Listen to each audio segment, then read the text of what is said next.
suave é Cristo chamando, chama por ti e por mim.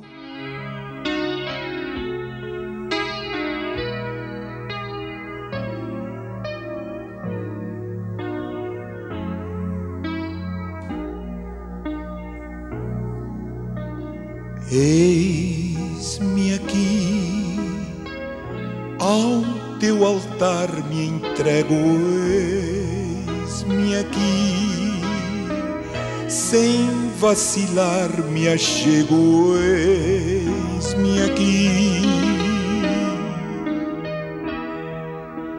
Oh Senhor, chamaste com afeto, em submissão completa, me rendo a ti, Senhor meu Deus. A decisão já feita me traz visão perfeita, agora bem feliz sou teu.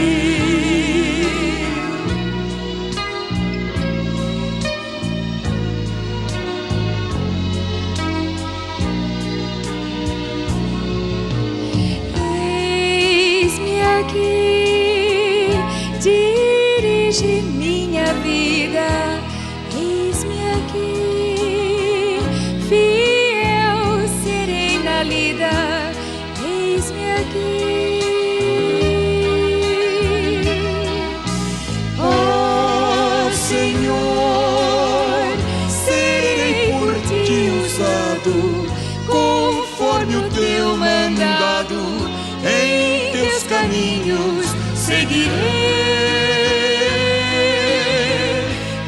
Estranho e sem abrigo, ou no lugar amigo, da cruz de Cristo falarei.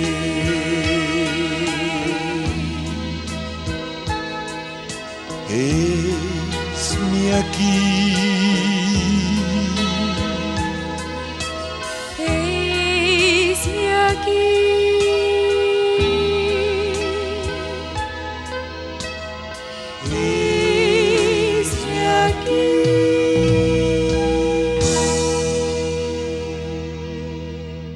Espero que você, telespectador, tenha sido profundamente abençoado através deste belíssimo e inspirado hino interpretado pelo cantor Luiz de Carvalho. Estamos juntos nessa manhã de terça-feira, hoje 17 de novembro. Queremos lembrar a todos que a Igreja do Calvário está em festa. Desde o primeiro domingo nós tivemos a participação do pastor Walker Neves, da cantora Socorro Teles. No segundo domingo nós tivemos a participação do cantor Juliano, juntamente com o pastor Moisés. Ontem à noite nós tivemos ministrando também a palavra, contamos com a participação da cantora Socorro Teles.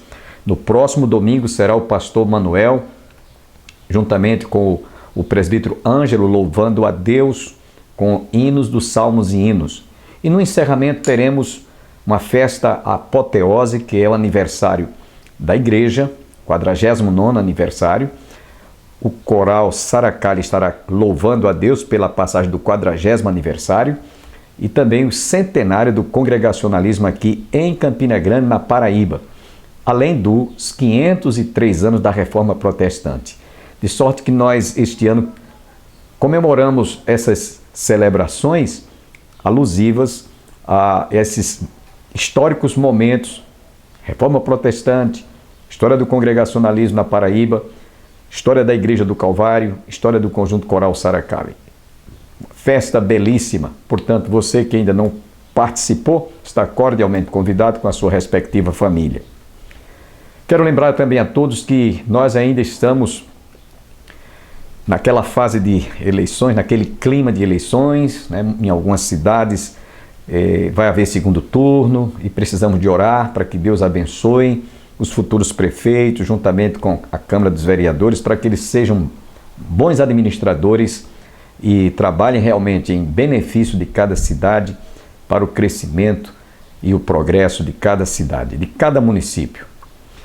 Nesse instante eu quero deixá-los com a segunda parte desta mensagem que nós estamos trazendo sobre o Senhor é o meu pastor e a tua vara e o teu cajado me consolam. Lembrando que a vara é a palavra, o cajado representa o Espírito Santo. Até porque Jesus falou, o Consolador. E uma vara não pode consolar, a não ser se você não interpretar como sendo as Escrituras Sagradas. Bem como um cajado não pode consolar, se não for também, simbolicamente falando, representado pela pessoa do Espírito Santo, que é considerado por Jesus, é tratado por Jesus, o Consolador. Portanto, você vai ficar agora com essa segunda parte desta mensagem.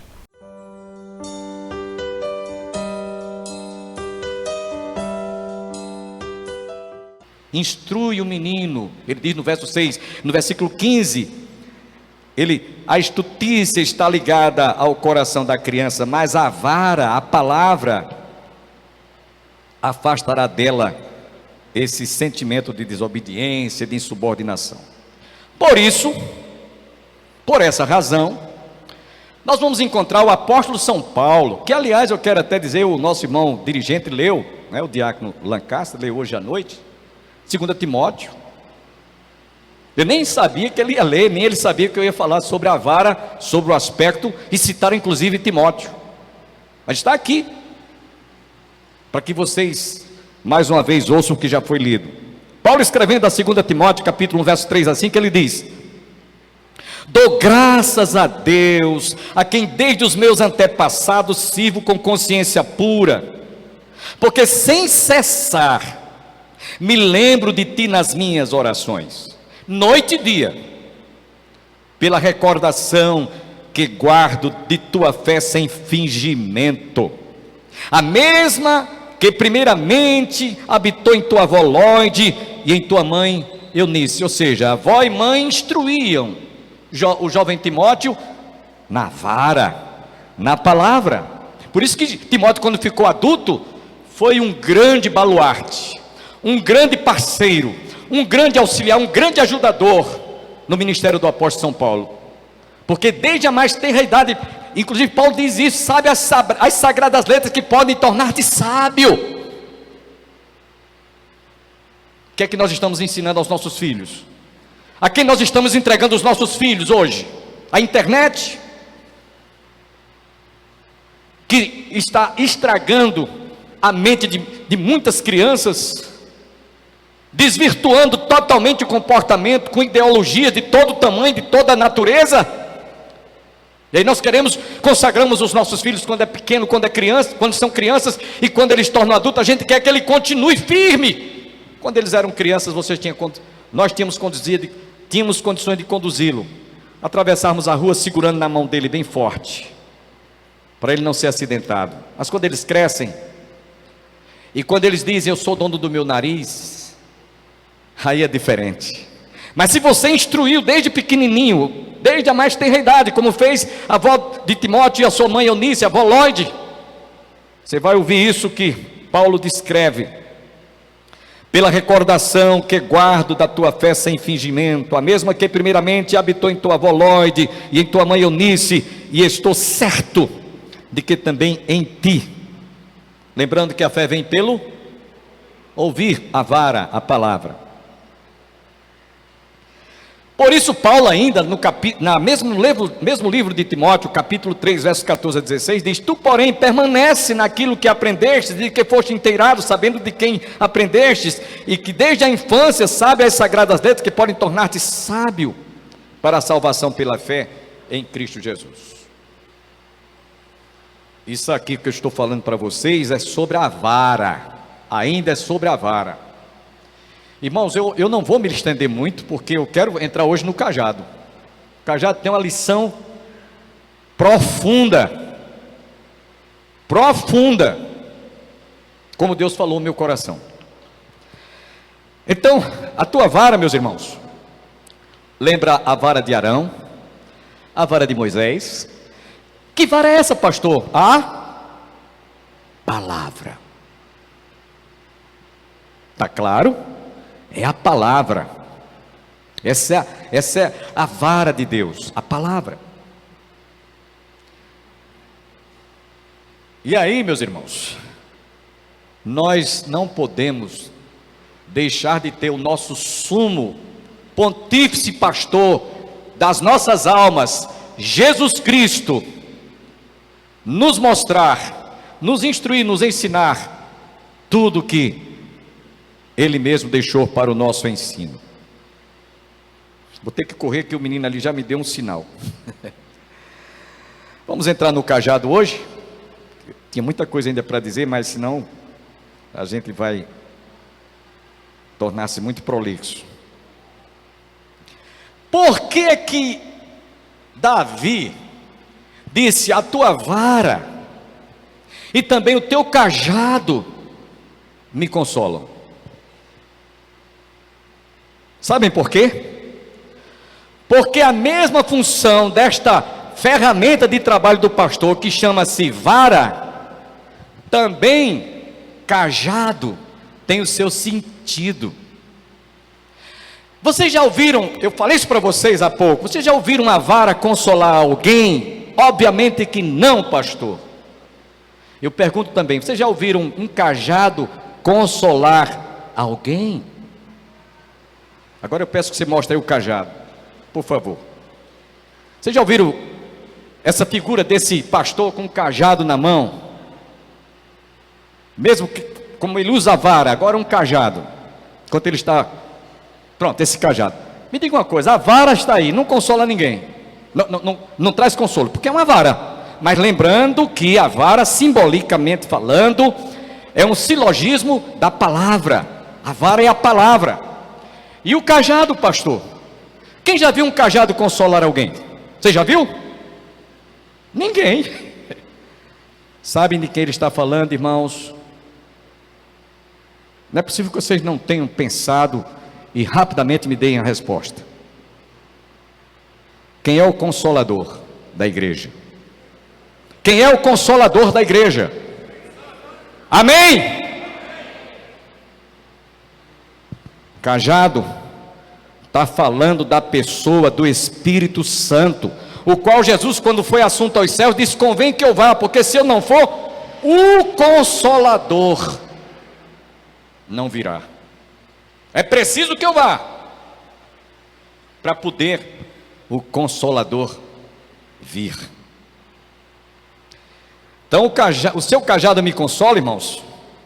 Nós entendemos que não é essa ferramenta, não é esse instrumento de trabalho, mas aí está uma figura da pessoa do Espírito Santo. Por isso que você vai ver lá no livro do Apocalipse: quem tem ouvidos, ouça o que o Espírito diz às igrejas. A minha esposa já mandou baixar ali, que eu me empolgo tanto que não posso. Tem que ter domínio próprio, né? Como diz Paulo escrevendo aos Gálatas. Quem tem ouvidos, ouça o que o Espírito diz às igrejas. Está lá em todas as 7 cartas apocalípticas. Quando Jesus, o verbo que se fez carne, ou seja, a palavra, a vara, foi assunto aos céus, ele deixou quem como seu substituto? Deixou quem? O Paráclito, no grego, que significa Espírito, Espírito Santo, advogado. Paráclito, advogado. Espírito Santo, pneuma, no grego. Ficou com a igreja, está com a igreja até o dia em que o Senhor Jesus venha nos buscar. Por isso que você vai encontrar no Evangelho de São João, capítulo 14, versículo de 1 a 3, e depois o verso 26, o Senhor Jesus dizendo: não se turbe o vosso coração, nem se atemorize. Credes em Deus, crede também em mim. Na casa de meu pai, vocês conhecem o resto do texto, mas adiante ele diz: mas o Consolador, o Espírito Santo, a quem o Pai enviará em meu nome, esse vos ensinará todas as coisas e vos fará lembrar de tudo que vos tenho dito.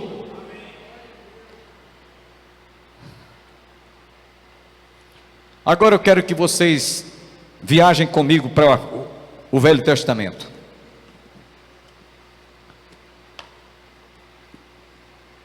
Eu tenho aqui uma Bíblia, tradução, linguagem atual. Eu gosto, olha gente, quando eu vou preparar um sermão, eu consulto tudo que é de edições, corrigida, atualizada, e essa daqui, eu fico rindo quando eu estou lendo, porque ela tem uma linguagem tão popular, tão simples que você, mas rapaz, que coisa engraçada, como foi? Foi assim? Foi assado?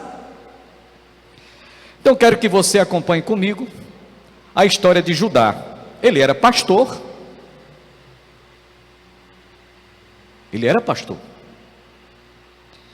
E Judá, eu vou ler o texto, depois eu vou trazer aqui a explanação para vocês verem o que é que o cajado é capaz de fazer.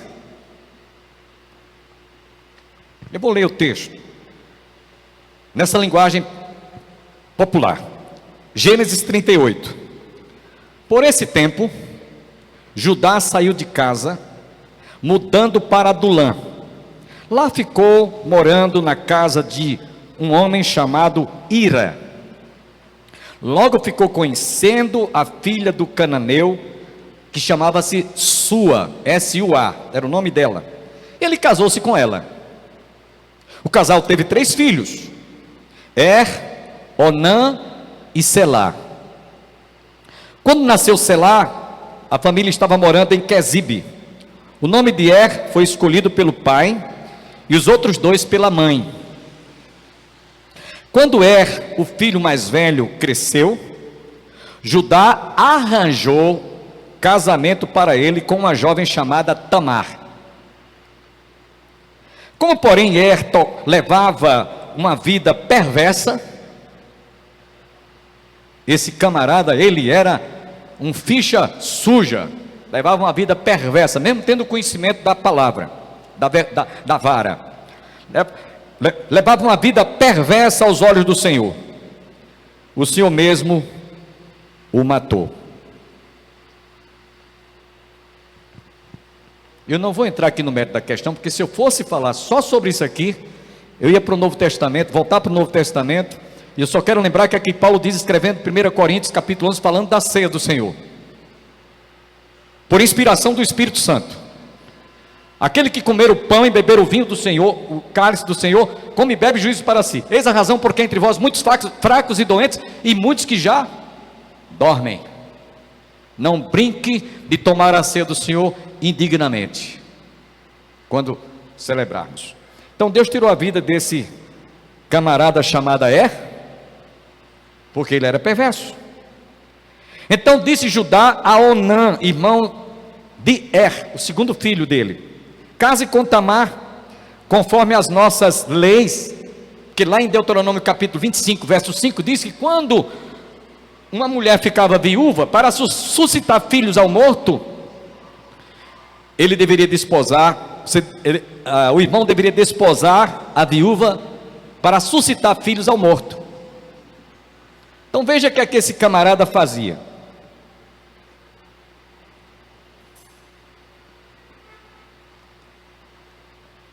Esse camarada,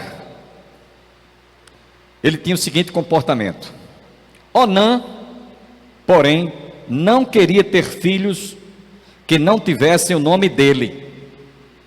Tinha que colocar o nome do irmão, era o que a lei dizia. Por isso, cada vez que se deitava com Tamar para coabitar, não completava a relação. Deixava cair no chão ou na cama o líquido seminal. Isso hoje é feito por muitos casais pela chamada camisinha.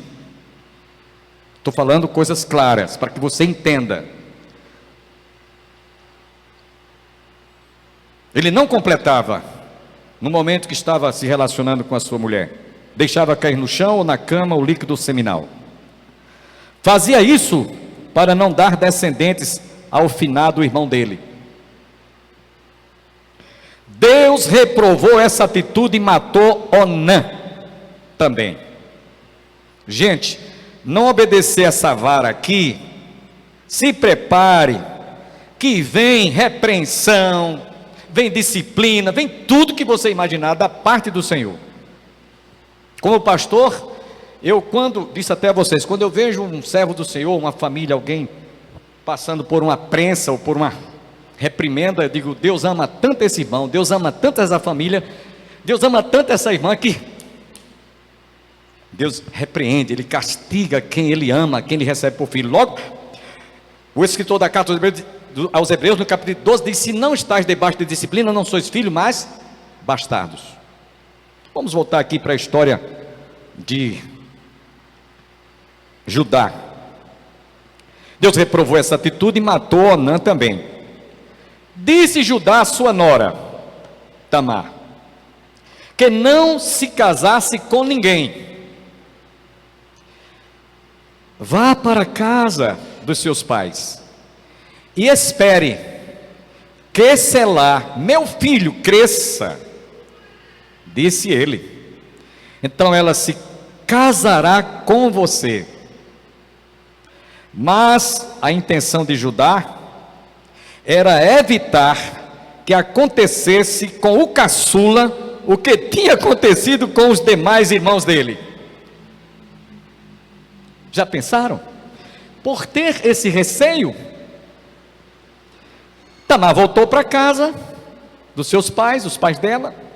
Passou o tempo e a mulher de Judá morreu, Sua, com quem ele tinha casado. Judá tinha casado com Sua, então ele ficou viúvo. Passou o tempo e a mulher de Judá morreu. Depois que terminou o período costumeiro de luto, Judá viajou. Ele e o seu amigo Ira, o Adulamita, foram a Tímina para tosquear ovelhas, porque ele era pastor, cuidava de rebanhos. Tamar andava desanimada, porque Selá já era homem formado, e nem ele nem o pai dele falavam em casamento. Que era para falar, disse, olha, eu prometi que quando Selá tivesse já um homem formado, adulto, ele iria desposá-la, para suscitar vida ao morto, que aliás era o primeiro morto e o segundo. Lembre-se que eram dois viúvos, ela era viúva de 2 irmãos. Irmãos, quando eu estava lendo isso aqui, eu disse, meu Deus, a tua palavra é perfeita. As escrituras sagradas, irmãos, ela se traduz, ela se interpreta por ela mesma. Eu não sou aqui contra vocês pesquisar livros, autores, eu faço isso também. Mas o que mais me prende quando eu estou lendo essa palavra, principalmente quando eu estou meditando, é o que ela tem de lições para a nossa vida. Passou o tempo e a mulher de Judá morreu. Depois que terminou o período costumeiro de luto, Judá viajou a Tímina para tosquear as ovelhas. Alguém contou a Tamar, sabe, o teu sogro vai a Tímina para tosquear ovelhas. Tamar andava desanimada, porque Selá já era homem, e nem ele nem o pai dele falaram em casamento. Então o que é que ela fez? Trocou de roupa, deixando de se vestir como viúva, cobriu o rosto, porque inclusive isso é um costume oriental. As mulheres, inclusive, principalmente dos países árabes, elas cobrem o rosto. Por isso que Jacó foi enganado por seu sogro Labão. Ele trabalhou por Lia, por Raquel recebeu Lia, porque ele não teve como descobrir. É como a gente agora, usando essa máscara, dificilmente a gente identifica as pessoas, porque a máscara de proteção deixa a gente sem reconhecer algumas pessoas. Pois bem, então ela tirou as vestes de viuvez e vestiu-se com vestimentas de prostituta. Essa mulher, para mim, eu tenho uma admiração profunda pela estratégia, pela perspicácia, pela astúcia dela. Tamar andava desanimada, porque Selá já era homem, e nem ele, nem o pai dele falavam em casamento. Então, ela trocou a roupa, deixando de se vestir como viúva, cobriu o rosto com o véu, e se disfarçou bem, fez uma camuflagem. Depois ficou sentada à beira da estrada de Tímina, perto da entrada da cidade de Enaim, onde haveria de Judá passar. Era, por exemplo, a porta principal da cidade que tinha. Então ela ficou lá entre a entreada da porta, sabia que ele ia passar lá, então ela estava vestida de prostituta, à beira e à entrada da cidade. Quando Judá chegou àquele ponto, viu a mulher e pensou que fosse uma prostituta, porque ela estava com o rosto coberto pelo véu. Judá propôs a Tamar que passasse a noite com ela. Não sabia que era a nora dele. Que coisa interessante, não é? Se deitaram, coabitaram.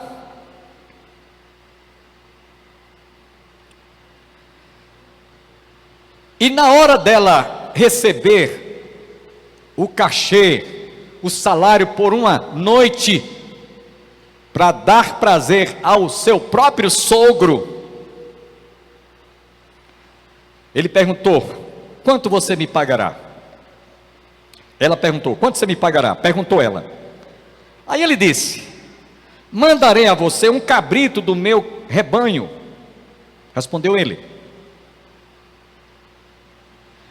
Que garantia me dás de que mandará o pagamento? Perguntou Tamar. Bem, que você quer como garantia? Indagou ele.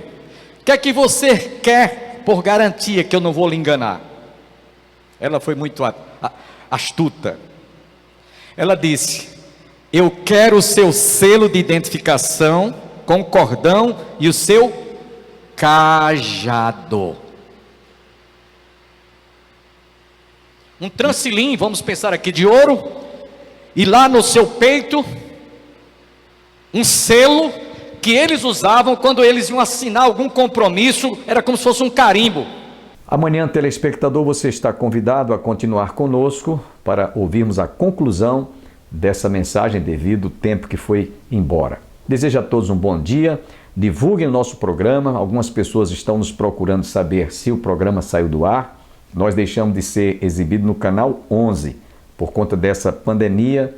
Vários irmãos que nos ajudavam e até nós entendemos o porquê deles não poderem continuar mantendo o nosso programa. Mas nós estamos na TV Master, TV a cabo, canal 20, direto de João Pessoa, e também na TV, isto é, na TV Master e também no YouTube, que você pode assistir a qualquer hora do dia ou da noite. Desejamos a todos um dia abençoado, que todos fiquem com Deus e até amanhã, se Ele assim nos permitir.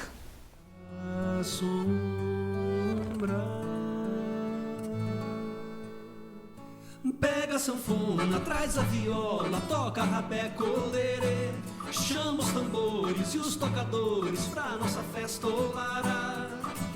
Faz uma fogueira, planta uma bandeira, canta a noite inteira. Convida todos os ritmistas para a calçada olerê. Pega as estrelas, põe nas soleiras da madrugada olará. Dança Moçambique, dança marujada, dança de congada, Uma parte da vida é suor e pão, outra parte é pandeiro e celebração. Tudo tão bom, se a mão de quem planta puder colher.